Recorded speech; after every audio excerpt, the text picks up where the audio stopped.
lang ako sige anak. Iniwan niya phone niya. Ano kayang pinag-uusapan nila dito? Mga walang hiya kayo.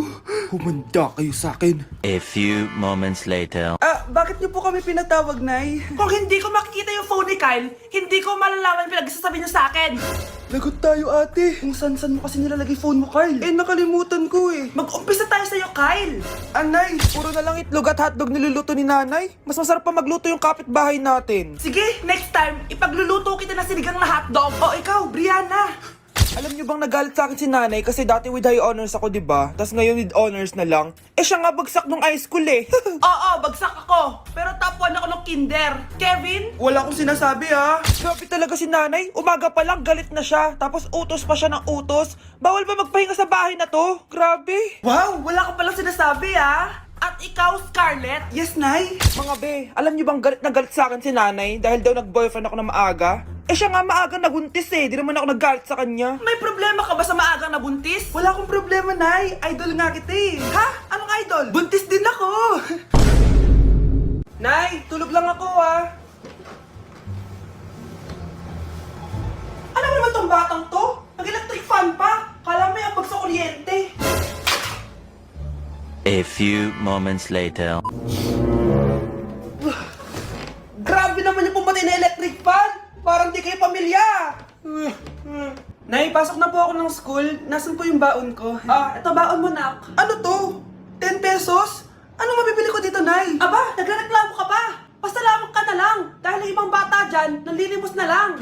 Salamat, Nay, Makakakain na ako ng tubig dito. Baka nga kulang pa to pambili ng tubig. Buti pa si Scarlett may bagong phone. Nay, bilhin mo na ako ng bagong phone. Ay, tigilan mo ako, Scarlett, Di pa naman sira yung phone mo. Damat mo naman. Sino yun?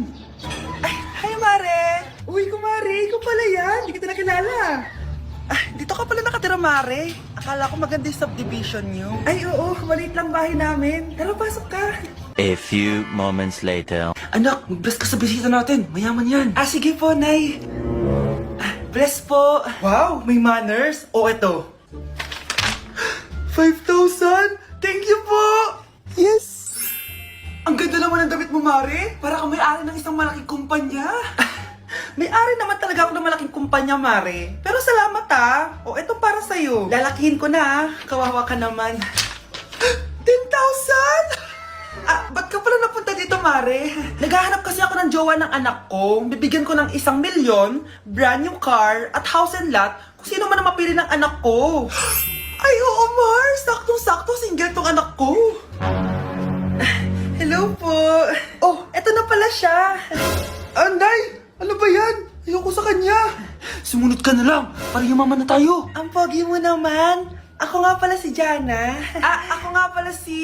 Mag-isip ka ng pambabaeng pangalan. Venice! Ano sabi mo? Ha? Di ba lalaki ka? Bakit Venice pangalan mo? Ay, hindi mo po alam? Bakla po ako! Hindi po kami talo ng anak nyo. Punita ka talaga. Ay, hindi pala sila pwede, Mars. Sorry. Sayang, gusto pa naman kita. Jackpot na, naging bato pa. Walang hiya kang bata ka! Yayaman na dapat tayo! Halika dito! Punta ka sa akin!